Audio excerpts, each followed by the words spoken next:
Как сделать спальню мечты? Просторная и светлая спальня. По классике стоит большая кровать с тумбами по бокам.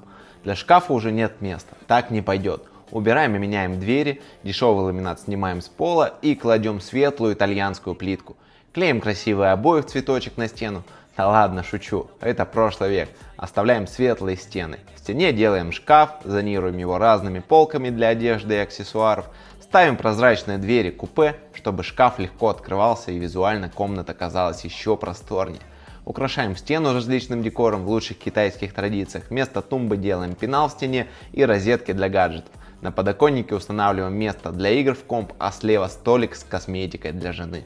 Как вам такое решение для спальни?